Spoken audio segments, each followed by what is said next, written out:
Hi, everyone. Welcome to the Giants Rundown. It is Sunday, February 20th, 2011, and it's Andrew Baggerly here from Scottsdale Stadium.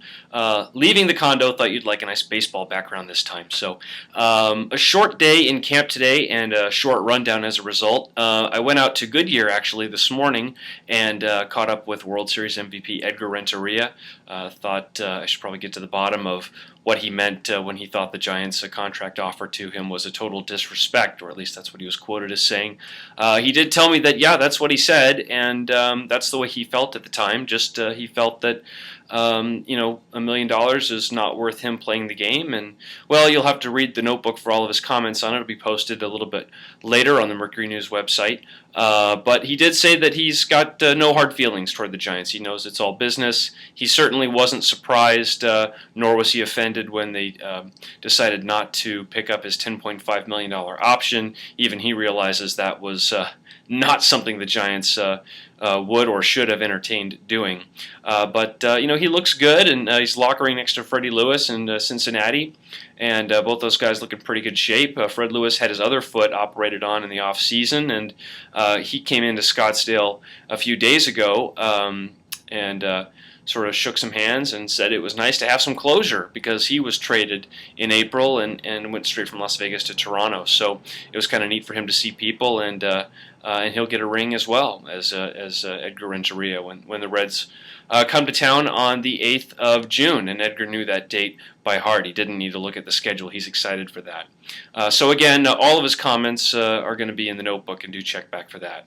In terms of what happened back here in Scottsdale, there was some rain that moved in. The players got their workout started, but by the time they were done with conditioning and a little bit of live hitting, then pretty much the rain was moving in, and then they had to sort of cut short the workout. So guys did most of their work indoors, so the live BP didn't make it all the way through. Bruce Bochy said Jonathan Sanchez looked good, had good stuff when he threw his live BP. Just a couple other news and notes. Brian Wilson, he was able to play a little bit of long toss. He threw off a mound yesterday, in fact. We didn't know that at the time. And he's supposed to throw another bullpen tomorrow with the hope that he'll face live hitters shortly after that. Bochy in his office did talk quite a bit with us beat reporters about the outfield situation, specifically the left field situation.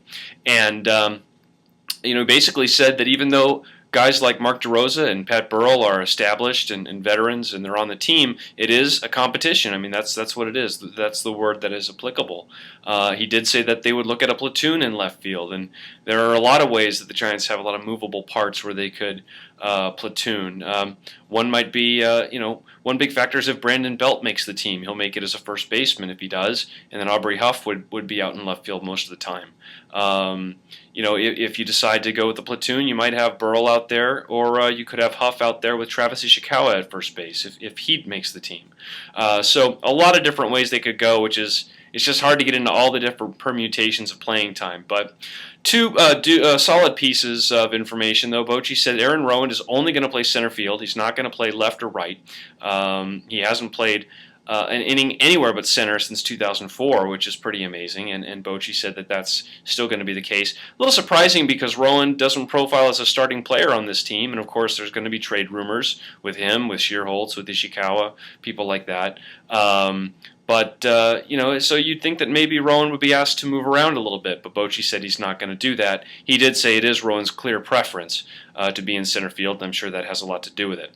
Also, DeRosa is going to get most of his innings in the Cactus League on the infield. Bochy said he wants him to be really comfortable all around the infield. They might need him to be a backup shortstop in addition to third base and first base. So they really want him to get comfortable everywhere. They know he can go out in left field and do a serviceable job there. There's just a lot less to know in terms of plays and signs, and etc. But he said that just because DeRosa is playing on the infield a lot, that doesn't mean or doesn't preclude him from being part of the left field competition. So again, it's a long spring. There's a lot can happen. One or two injuries can change everything. Right now the Giants are staying open-minded. They like their overall inventory, and they're hoping that a few people will rise to the occasion this spring. So that's about it for today. Weather's clearing up already, and should be a nice day tomorrow, I think. So They'll hope to get the whole workout in, and I'll update you on how Brian Wilson does. And until then, thanks for watching the Rundown. See you tomorrow.